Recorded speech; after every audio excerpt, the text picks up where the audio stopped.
ധന്യ, കാന്തപുരം ഇപ്പോൾ പറഞ്ഞുകൊണ്ടിരുന്നതും അത് തന്നെയാണ്. അദ്ദേഹം യമനിലെ മതപണ്ഡിതന്മാരുമായിട്ട് സംസാരം തുടരുന്നുണ്ട്.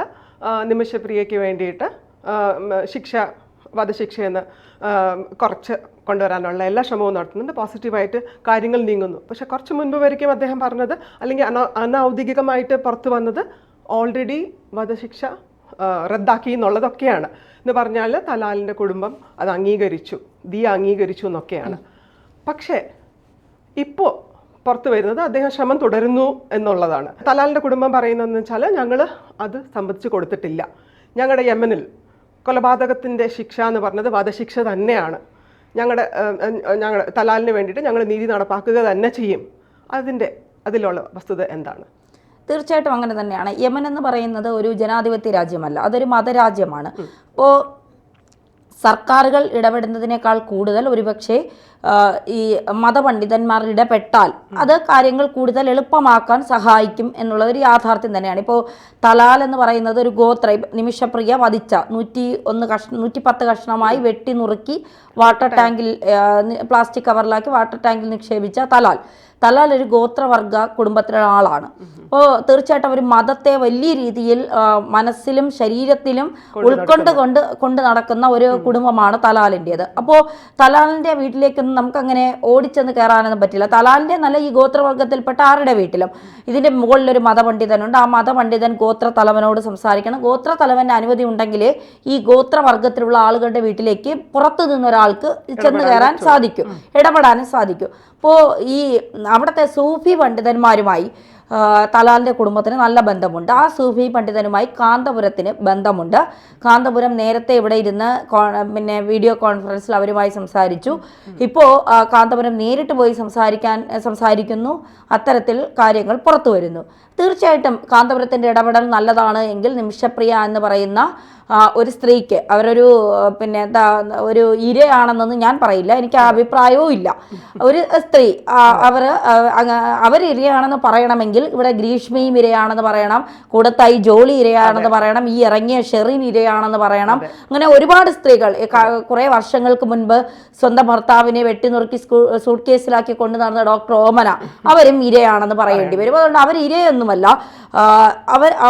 എന്താ പറയുക, അവരെ സംബന്ധിച്ചിടത്തോളം അവർ ഈ തലാലിനെ വിവാഹം കഴിക്കുന്നു. സ്വാഭാവികമായും തലാലിന് എന്തെങ്കിലും സംഭവിച്ചാൽ വിവാഹം രജിസ്റ്ററാക്കി കഴിയുമ്പോൾ തലാലിന്റെ സ്വത്തിനും കൂടി അവകാശം നിമിഷപ്രിയയ്ക്ക് വരും. കാര്യം കഴിഞ്ഞപ്പോൾ കാര്യം കഴിഞ്ഞപ്പോൾ അതെ, അത്രയേ ഉള്ളൂ. കാര്യം കഴിഞ്ഞപ്പോൾ കൂരായണ. കാരണം പറയുന്നത് അയാൾ വലിയ മാനസികമായി ശാരീരികമായി അയാൾ ഉപദ്രവിച്ചു, അയാൾ പലതവണ പോലീസിൽ പരാതി നൽകി, ഇയാൾ സ്ത്രീ പീഡന കേസിൽ തന്നെ 5 or 6 തവണ ജയിലിൽ കിടന്ന ആളാണ്.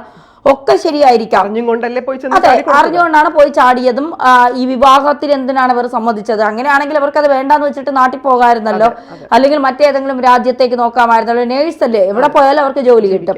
അപ്പോൾ ഇതൊക്കെ മനസ്സിലാക്കിയിട്ടാണ് ഇയാൾ വിവാഹം കഴിച്ചത്. ഇയാൾ ഒരു ലഹരിക്ക് അടിമയാണെന്നും ലൈംഗിക വൈകൃതമുള്ള ആളാണെന്നും ഒക്കെ ഇവർക്ക് അറിയാമായിരിക്കുമല്ലോ. അറിഞ്ഞുകൊണ്ട് തന്നെയാണ് ഈ തലാലിന് കേരളത്തിലേക്ക് വന്നിട്ടുണ്ട്. കേരളത്തിൽ പലതവണ ഇവരുടെ കുടുംബവുമായി നല്ല അടുത്ത ബന്ധമുണ്ടായിരുന്നു തലാലിന്. അങ്ങനെ പല കാര്യങ്ങളുമുണ്ട് ഇതിൽ. കുടുംബം പറയുന്നത് നിങ്ങൾക്ക് പ്രതിരോധിക്കാൻ കഴിയാതെ വരുമ്പോൾ നിങ്ങൾ ചിലപ്പോൾ കൊലപാതകം നടത്തും, പക്ഷേ ആ മൃതദേഹത്തോട് നിങ്ങൾ കാണിച്ച അനാദരവ് അത് ഞങ്ങൾ ഒരിക്കലും പൊറുക്കില്ല എന്നാണ് കുടുംബം പറയുന്നത്. ഒരു കണക്ക് നോക്കിയാൽ നമുക്കും അത് ശരിയായിട്ട് തോന്നും. കാരണം ഈ തലാലിൻ്റെക്ക് ഒരു ഉമ്മയുണ്ട്, അവരും ഒരു മകനെ 10 മാസം ചുമന്ന് നൊന്ത് പ്രസവിച്ചതായിരിക്കുമല്ലോ. അയാൾക്ക് ഒരു ഭാര്യയും മക്കളുമുണ്ട്, സഹോദരങ്ങളുണ്ട്. അവർക്കും ഇല്ല ഒരു കുടുംബം. ആ വേദന അവർക്ക് താങ്ങാൻ കഴിയുന്നതിലും അപ്പുറമായിരിക്കും അയാൾ എത്ര ക്രൂരനാണെങ്കിലും. ഇപ്പോൾ ഗോവിന്ദചാമി വലിയ ക്രൂരനാണ്, ഒരു പെൺകുട്ടിയെ കൊന്നു, ശരിയാണ്, വളരെ മൃഗീയമായ ആ പെൺകുട്ടിയെ കൊന്നു. എനിക്ക് പ്രതിരോധിക്കാൻ വേണ്ടിയാണ് ഞാനത് ചെയ്തതെന്ന് ഗോവിന്ദചാമി പറഞ്ഞാൽ ഇവിടെയുള്ള മാധ്യമങ്ങൾ വിട്ടുകൊടുക്കുമോ? ഇല്ല, ഒരിക്കലും വിട്ടുകൊടുക്കില്ല. ഈ കഷായം ഗ്രീഷ്മ എന്ന് പറഞ്ഞുകൊണ്ട് ആ പെൺകുട്ടിയെ അധിക്ഷേപിച്ച്, ഞാനും അതിലുണ്ടായിരുന്നു, ആ പെൺകുട്ടിയുടെ വാർത്തകൾ ചെയ്യാനും ആ പെൺകുട്ടിയുടെ വീട്ടിൽ ചെന്ന് വാർത്തകൾ ചെയ്യാനും ഒക്കെ ഉണ്ടായിരുന്നു. എന്തുകൊണ്ട് അന്ന് നമുക്ക് ഗ്രീഷ്മ ഇരയായില്ല? അവളും ചിലപ്പോൾ പ്രതിരോധിക്കാനായിട്ടായിരിക്കും ഇങ്ങനെ നിന്നത്. എന്തുകൊണ്ട് അവൾ ഇരയായില്ല? അപ്പോൾ ചോദ്യങ്ങൾ, അങ്ങനെ ഒരുപാട് ചോദ്യങ്ങൾ ചോദിക്കേണ്ടി വരും. കേന്ദ്ര സർക്കാർ പറഞ്ഞു നമുക്ക് യമനുമായി നയതന്ത്ര ബന്ധമില്ല, അതുകൊണ്ട് ഞങ്ങൾക്ക് ചെയ്യുന്നതിലൊക്കെ ഒരു പരിമിതിയുണ്ട്. ഇത് കോടതിയിൽ കേന്ദ്ര സർക്കാർ പറഞ്ഞതാണ്. എങ്കിലും ചെയ്യാവുന്നതിന്റെ പരമാവധി ഞങ്ങൾ ചെയ്യുന്നുണ്ട്. അവിടെ ഒരു അഡ്വക്കേറ്റ് വെച്ച് കൊടുത്തിട്ടുണ്ട്. ആ അഡ്വക്കേറ്റ് കാര്യങ്ങൾ കൃത്യമായി ചെയ്യുന്നുണ്ട്. ഇനി ഇറാൻ വഴി ഇറാനും ഇന്ത്യയും തമ്മിൽ നല്ല നയതന്ത്ര ബന്ധമുണ്ട്. അതുകൊണ്ട് ഇറാൻ വഴി ഒരു നീക്കത്തിന്, കാരണം ഈ യമനിലെ സന എന്ന് പറയുന്ന ജയിലിലാണ് നിമിഷപ്രിയ കിടക്കുന്നത്. അപ്പോൾ നിമിഷപ്രിയ ജയിൽവാസം അനുഭവിക്കുന്ന ആ സ്ഥലം ഭരിക്കുന്നത് ഹൂത്തികളാണ്. ഹൂത്തികൾ എന്ന് പറയുന്നത് ഇറാന്റെ ഗുണ്ടകളാണ്, അല്ലെങ്കിൽ അവരുടെ ഭീകര പ്രവർത്തനങ്ങൾ ചെയ്യുന്ന ആളുകളാണ്. അങ്ങനെ ഒന്നും ചെന്ന് പറഞ്ഞാലൊന്നും അവന്മാർ കേൾക്കില്ല, അത് ഭീകരവാദികളാണ്. അപ്പോൾ ഭീകരവാദികൾ മാത്രമല്ല, അവർ മതത്തെ മാത്രം മുറുകെ പിടിച്ച് ഖുറാനിലെ പല കാര്യങ്ങളും ഉദ്ധരിച്ചുകൊണ്ട് ജീവിക്കുന്ന ആളുകളാണ് അവർ. അപ്പോൾ അവർക്ക് നയതന്ത്ര ബന്ധത്തെക്കാൾ ഒരു മതപണ്ഡിതൻ ഇടപെടുമ്പോൾ അതിൽ ചിലപ്പോൾ ചില വിട്ടുവീഴ്ചകൾ ചെയ്യാൻ കഴിയും. ഇതിലിപ്പോൾ ആരിടപെട്ടാലും, ഇന്ത്യൻ സർക്കാർ ഇടപെട്ടാലും, കാന്തപുരം ഇടപെട്ടാലും, ഇനി ദൈവം വന്ന് നേരിട്ട് പറഞ്ഞാലും തലാലിൻ്റെ കുടുംബത്തിന് നിമിഷപ്രിയെ മോചിപ്പിക്കണമെന്ന് തോന്നിയാൽ മാത്രമേ ഇതിലൊരു മോചനം സാധ്യമാകൂ. ആരിടപെട്ടാലും അവർ വഴങ്ങിയില്ല എങ്കിൽ, അവർ ദിയാദനം വാങ്ങിക്കൊണ്ട് അവർ ഈ മോചനത്തിന് തയ്യാറല്ല. ഞങ്ങൾക്ക് ദിയാദനം വേണ്ട. ഇപ്പോൾ പണത്തിന് ആഗ്രഹിക്കുന്ന ഒരാളാണെങ്കിൽ ഏകദേശം 8 കോടിയിലധികം രൂപ ഇന്ത്യൻ സർക്കാർ അല്ലെങ്കിൽ നിമിഷപ്രിയ ആക്ഷൻ കൗൺസിൽ നൽകാമെന്ന് പറഞ്ഞിട്ടുണ്ട്. എന്നിട്ട് അവർക്ക് വേണ്ടാന്നാണ് അവർ പറയുന്നത്. അപ്പൊ പണത്തിന് അവർക്ക് ആഗ്രഹമുള്ളവരല്ല. അവർ പറയുന്നത് ഞങ്ങളുടെ ഈ പണം വാങ്ങിയാൽ അത് ഞങ്ങളുടെ കുടുംബത്തിന്റെ ആത്മാഭിമാനത്തെ ചോദ്യം ചെയ്യുന്നതാണ്. ഞങ്ങളുടെ സഹോദരന്റെ മരണം, അത് ഞങ്ങളുടെ മതം പറയുന്നത് കൊലക്കുറ്റം ചെയ്തവർക്ക് വധശിക്ഷ തന്നെ നൽകണം. അവർക്ക് മറ്റൊരു ശിക്ഷയും അവർക്ക് യോജിച്ചതല്ല. അവർക്ക് വധശിക്ഷ തന്നെ നൽകണം. ഈ കാന്തപുരം ആരുമായുമാണ് ബന്ധപ്പെട്ടത്, ആരുമായിട്ടാണ് സംസാരിച്ചതെന്ന് ഞങ്ങൾക്കറിയണം. അപ്പോൾ കുടുംബവുമായി ഇതുവരെ കാന്തപുരം സംസാരിച്ചിട്ടില്ല എന്നാണ് സഹോദരൻ തന്നെ വ്യക്തമാക്കുന്നത്. ആ സ്ഥിതിക്ക് എന്തിനാണ് ഇത്തരം നുണപ്രചരണങ്ങൾ വീണ്ടും വീണ്ടും പുറത്തുവിടുന്നത് എന്ന് എനിക്കറിയില്ല. നമുക്ക് ഇപ്പോൾ വധശിക്ഷ റദ്ദാക്കിയിട്ടില്ല, വധശിക്ഷയുടെ തീയതി മാത്രമാണ് മാറ്റിവെച്ചത്. വേണമെങ്കിൽ അവർക്ക് നാളെ വധശിക്ഷ നടപ്പിലാക്കാം, അല്ലെങ്കിൽ മറ്റന്നാൾ അവർക്ക് വധശിക്ഷ നടപ്പിലാക്കാം. അവർക്ക് വധശിക്ഷ എപ്പോൾ വേണമെങ്കിലും നടപ്പിലാക്കാം. പിന്നെ ഒരു കേരളത്തിലുള്ള ഒരു യുവതി, ഇന്ത്യക്കാരി എന്നുള്ളൊരു പരിഗണന കൊണ്ട് മാത്രമാണ് നമ്മൾ ഈ വിഷയത്തെക്കുറിച്ച് വാർത്തകൾ പോലും ആക്കുന്നത് എന്നുള്ളതാണ്.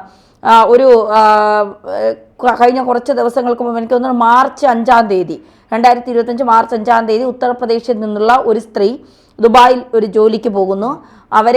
അവിടുത്തെ ഒരു കുഞ്ഞിനെ നോക്കാനായിട്ടാണ് അവരെ ഏൽപ്പിക്കുന്നത്. ആ കുഞ്ഞിന് ചില വാക്സിനുകൾ എടുത്ത് അതിൻ്റെ ഈ വാക്സിനുകളുടെ ഉപയോഗം കൂടുതൽ കാരണം ആ കുഞ്ഞ് മരിക്കുന്നു.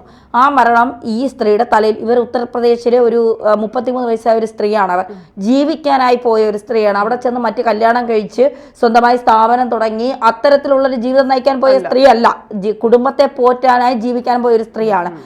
ഈ കുഞ്ഞിന്റെ പോസ്റ്റ്മോർട്ടം പോലും നടത്താൻ ആ UAE കുടുംബം തയ്യാറായില്ല. ഇവരുടെ തലയിൽ ആ കൊലക്കുറ്റം കെട്ടിവെക്കുകയും ദിയാദനം പോലും വാങ്ങാതെ ആ സ്ത്രീയെ തൂക്കിക്കൊന്നു. UAE സർക്കാർ ആ സ്ത്രീയെ തൂക്കിക്കൊന്നു. അവരും ഒരു ഇന്ത്യക്കാരിയാണ്. എത്ര പേർ അവർക്ക് വേണ്ടി സംസാരിച്ചു, എത്ര പേർ അവരെ കുറിച്ച് വാർത്തകൾ ചെയ്തു? ഇല്ല. അപ്പോൾ നിമിഷപ്രിയയ്ക്ക് വേണ്ടി അത്തരത്തിലൊരു കാര്യം ചെയ്ത് പുറത്തു വന്നാൽ അത് ശരി, അത് നിമിഷപ്രിയയുടെ മകൾ കാത്തിരിക്കുന്നുണ്ട്, ആ കുഞ്ഞിന് വേണ്ടി അമ്മ തിരിച്ചു വരണം. പക്ഷെ ഇത്രയും വലിയ ക്രൂര ചെയ്ത സ്ത്രീ ഒരിക്കലും ഇരയാണ് എന്ന് പറയാൻ ആരും നിൽക്കരുത്. അവരെ അങ്ങ് വാഴ്ത്തപ്പെട്ടവൾ മാലാഖയും വിശുദ്ധയുമാക്കിക്കൊണ്ട് ആരും വരരുത്. കാന്തപുരം അതിൽ ഇടപെട്ടാൽ അത് നല്ല കാര്യം തന്നെയാണ്. അത് അത്തരത്തിൽ ഇടപെടലുകൾ നടത്തിയിട്ടുണ്ടെങ്കിൽ അത് നല്ല കാര്യം തന്നെയാണ്. പക്ഷേ അങ്ങനെ അല്ല, കാന്തപുരത്തിന്റെ ഇടപെടൽ ഉണ്ടായിട്ടില്ല എന്ന് കുടുംബം പറയുമ്പോൾ ഇതിന്റെ സ്ഥിതി എന്താണെന്ന് ഇപ്പോഴും നമ്മൾ ഇങ്ങനെ ഭൂമി ആഘോഷവുമില്ല, നമ്മളിങ്ങനെ പരതിക്കൊണ്ടിരിക്കുകയാണ്.